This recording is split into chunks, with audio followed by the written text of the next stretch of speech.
Hey there, it's Mark from Men Who Bullet. Thanks so much for checking out today's video, where we're going to be doing a flip through and a talk through of my third bullet journal. This was done inside the Walmart brand Exceed. It's almost as big as a B5, little bit bigger than a normal B5 size, and this was my first time using a notebook this big. The next time I've used anything even close to this was in August of 2020 when I started my square bullet journal. So this was both early on in my bullet journal journey, but also the first time that I used something this big. So excited to share with you my thought process, different layouts and spreads that I used in something this big, and now that I'm potentially considering a B5 for my next notebook, probably find some inspiration myself. So let's get into it. All right, let's open up this big boy and take a look at what my third bullet journal looked like.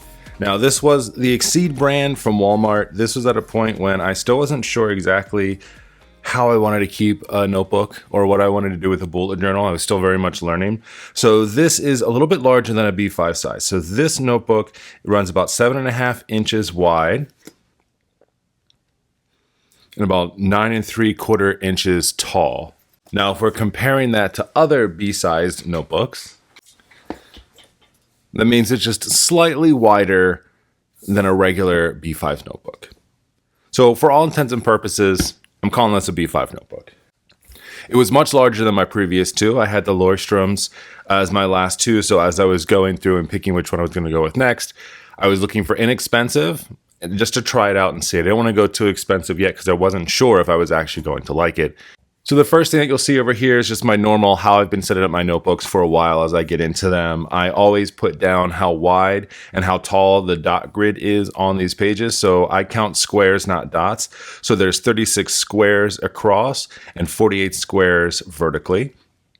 Because my index was because the page was so big, my index had a lot of room to breathe.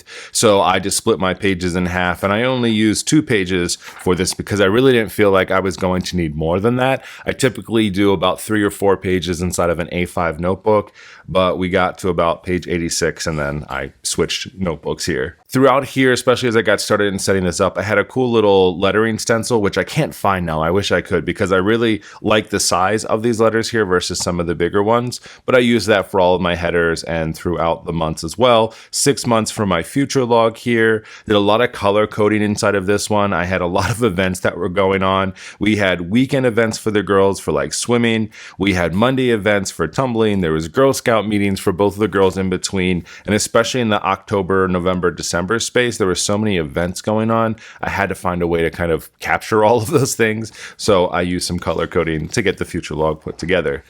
My first page in this, so as I mentioned, this took me from August until February. So I started this notebook down in Ocean City at the beach. I remember this page very vividly because I was sitting out on the dock and I was thinking through what are some of the top accounts out there at this time that were really inspiring me. And I was seeing great work from them, and I really liked them as individuals, and I just love to check out their work. So these were the 9 that I picked as a part of this. And what I did is I tried to emulate their style to best represent them in a spread like this. And then every day for 9 days, I wrote a really lengthy piece, if I think about it now, about each of them. But I just appreciated them so much. The Sleepless Planner, loved her style. I love her online just as an individual. She goes by a different name now. Pop that right here so you can check it out.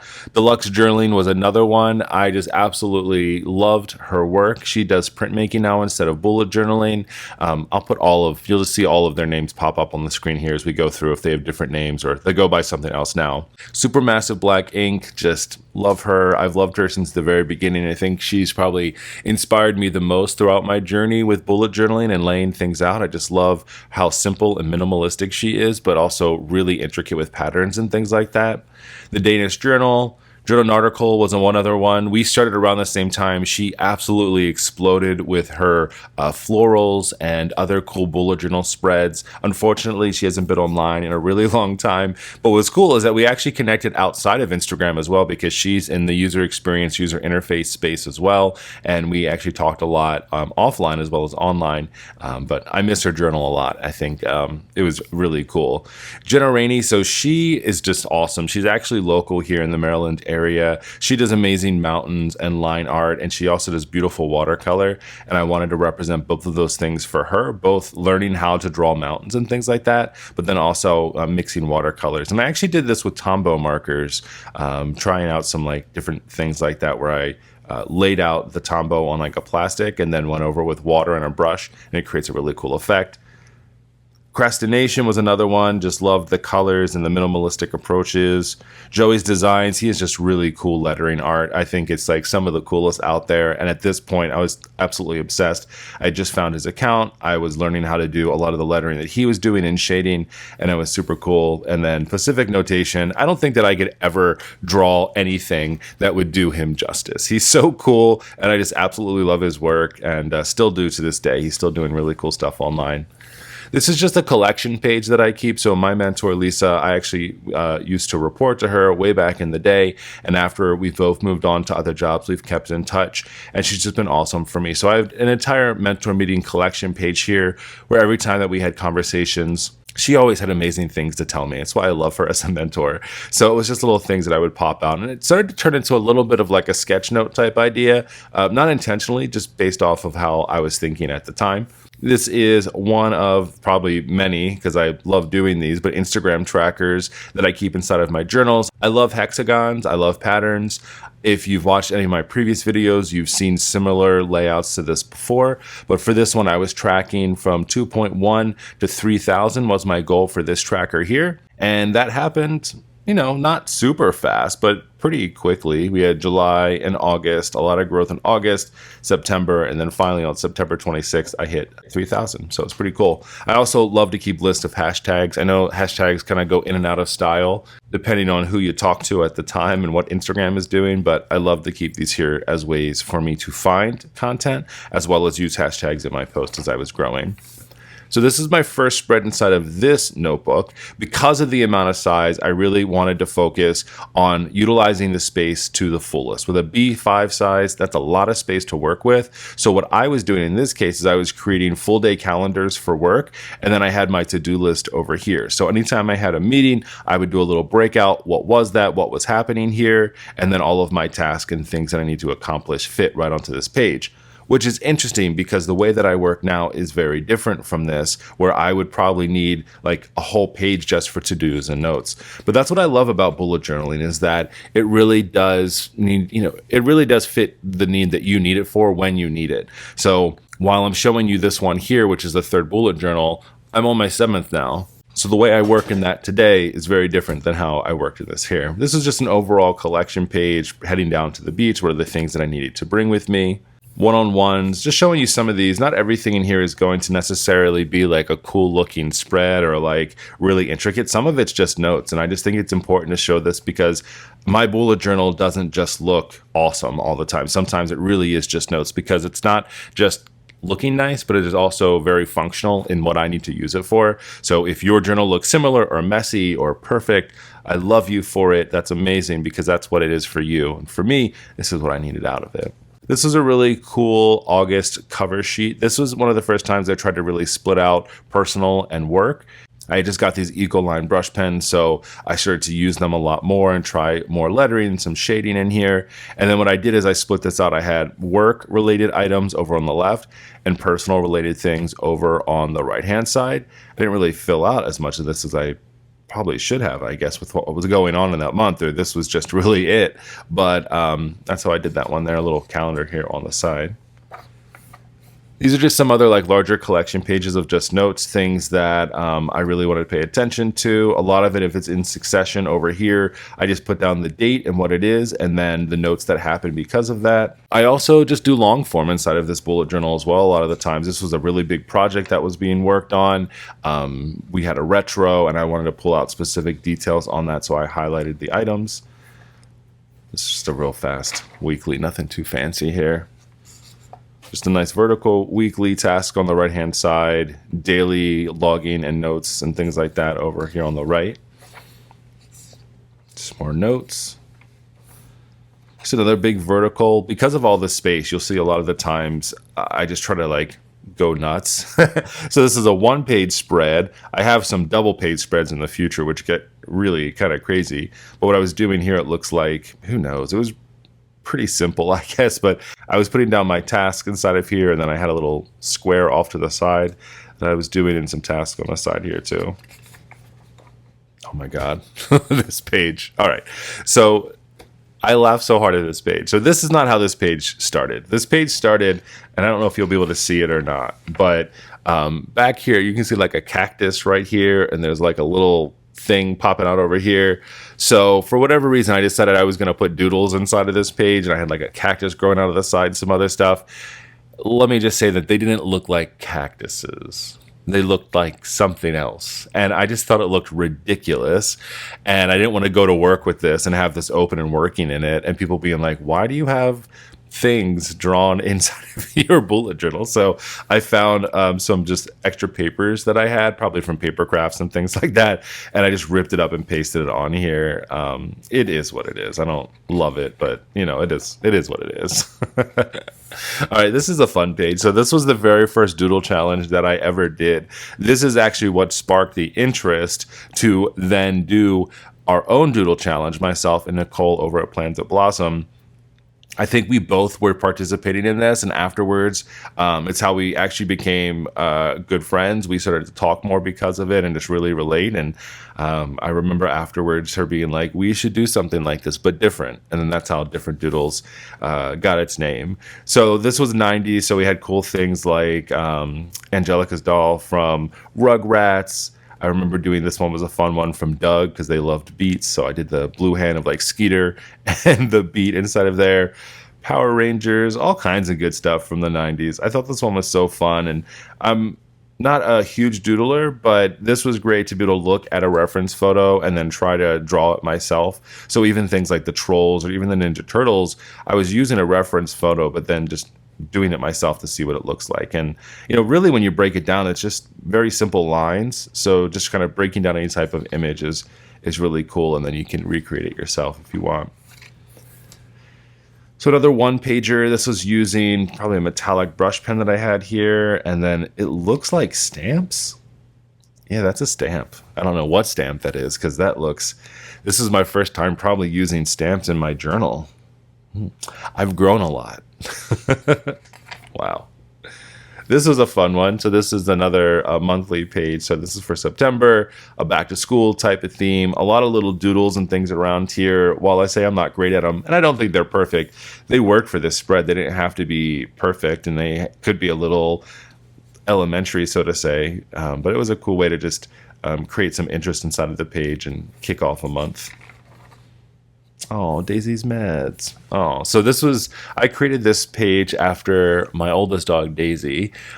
She is now 13, but she had eaten a ton of grass outside. Like we had mowed the lawn and there was like clumps of grass, and for whatever reason, she ate them.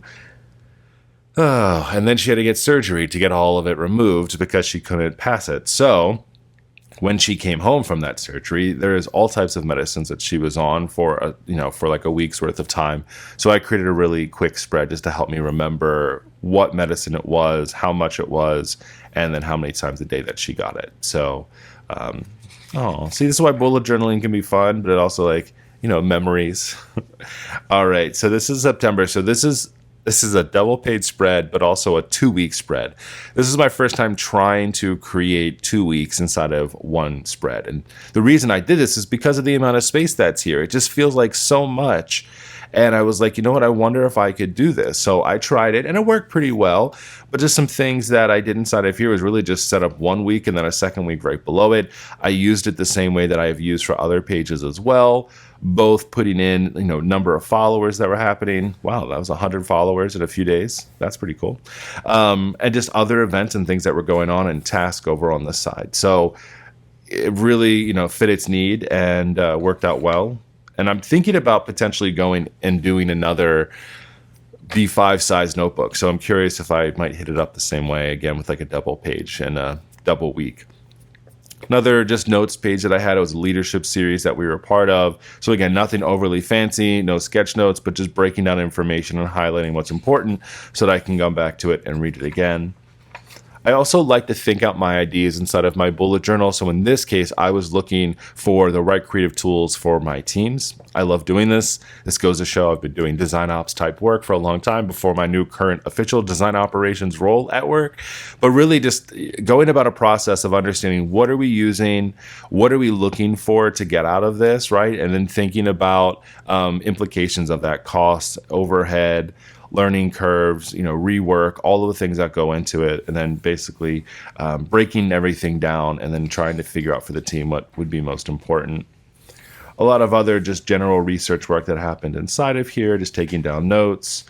We got resourcing. So my bullet journal is really, it's everything. It's everything that I need it to be for when I need it. September, 1-page spread. Looks like another stamp, but not inked very well. Nothing too crazy here. Hey, look at that. This is the very first different Doodles challenge. And I did the whole thing. Some of them in here I know I don't always do all the way.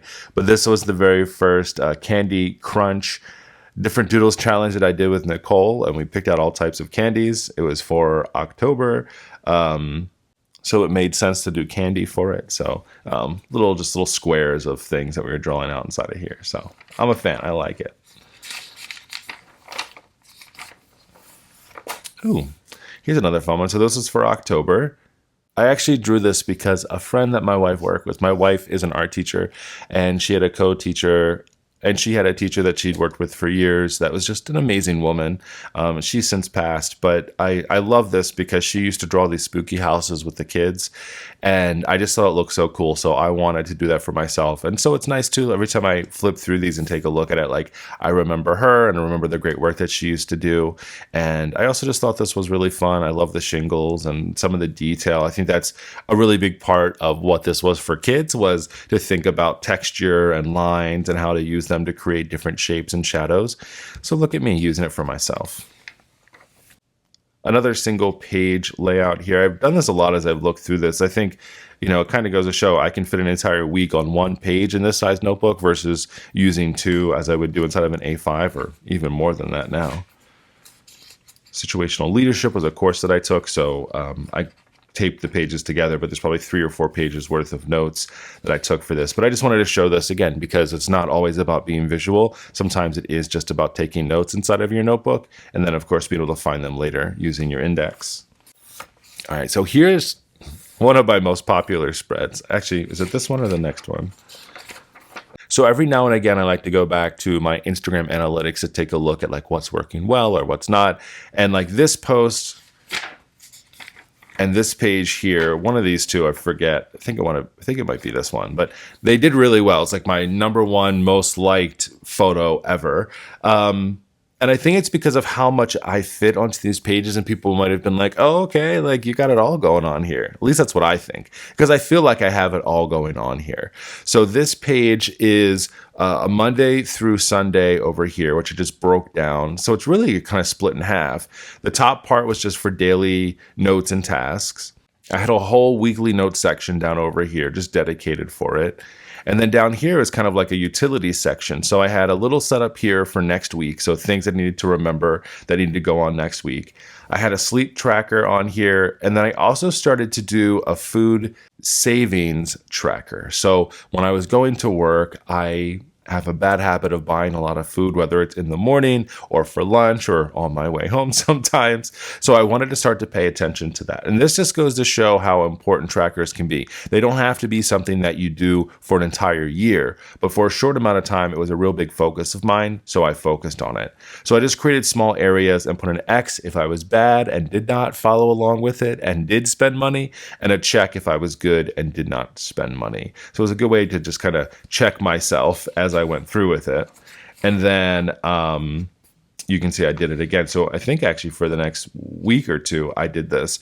But a similar layout, it worked really well for me and I liked it, so I kept with it. So top, and then all I did was just kind of change up instead of lines, I did dots. Food spending looked a little bit different, just a vertical approach to that. And then I tried a different sleep tracker here too. And then I tried in a 1-page spread. So whereas this was like full out page, I just did a 1-page here. It's probably the first time in this notebook where I did a running list. So it's essentially just is like doing a normal task and notes list, but you connect it to certain days during the week. So I wrote everything down. What day did I accomplish it, or when did I want to accomplish it? And then I would cross it out or migrate it if I needed it to. Less space for notes here at the bottom. Weekly calendar, another food spending tracker, and a sleep tracker over here as well. So it's cool to actually take a look at those trackers and see how I started and how I ended, where I did okay here, pretty good, and then I got to the point where I was doing great. Look at that. Only 2 times that I ate out during that week. So yay me. Oh, look, I kept it going. See, when things work, you just keep it going. So I did another one over here as well. So weekly spread, this was also really cool because I broke my task, or I tried to break them down into small, medium, and larges. So as I went throughout that week, every time that I had a task or something, I would think to myself, okay, how long is that task going to take me? And if it was small and I could do it in less than 30 minutes, it would go here. If it needed an hour or so, I would put it inside this medium spot. And then if it was going to take me longer than an hour, it went over inside of this space. So that was cool. It's a cool idea. Here's another Different Doodles challenge that I did not complete, but this was kind of our shop. So we set up and gave everyone a template that you could use for all of the days of the month. And then you would draw in your version of that store throughout the week. So it was pretty neat. I liked it. I like some of the little doodles in here. I used watercolor on here too, which gave some really cool effects. So here's something pretty simple, just lettering the days of the week and having an overview. That space did not seem useful at all inside of there. The end of November, so I try to be fancy or do something here. So tasks, days of the weeks, a lot of dots happening inside of here. I also do this every now and again just to remember like some of my favorites. So favorites this month. So at the end of the month was a bit of a reflection. The Final Table on Netflix is something that we were watching. And then Ollie Murs' Love Me Again was probably like my favorite song that I listened to a lot in that month. So a good way to remember those things. December kicks off with a little fun doodle deal. Left room for notes but never used them. Hey, look at this. We got ourselves a different layout. So instead of doing vertical, I ran this one horizontal. From a foundational standpoint, worked out pretty good. Space for tasks and notes, daily tasks and notes. And then I added some extra stickers in here. I don't know that I've used stickers in this notebook up until this point. So this was pretty neat. So look at that. Oh my gosh, what is this? Oh, I remember. I think I was trying to use alcohol markers in here to see how it would work. And that does not, I mean, alcohol markers don't work in anything. So I don't know why I thought that would be a good idea, but that obviously didn't work. Oh, this is a fun little, look at that. So we just have the date, the day of the week, VITs, and tasks. I wonder what VITs stands for. VITs?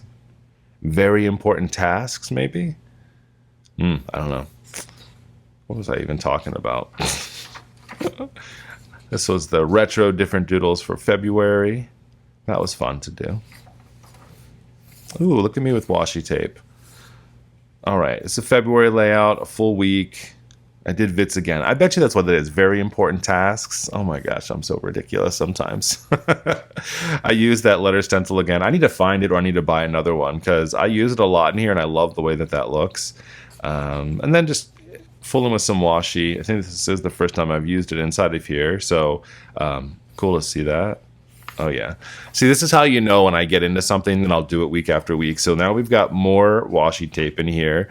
Did another version of that running list, task this week, next week, things that were going on. More washi tape, yep. So I obviously got some washi tape and was trying to use it. I don't use it a lot now. I just haven't ever really figured out a good way to use it, but looks like I was just using it as some dividers. So that's pretty neat.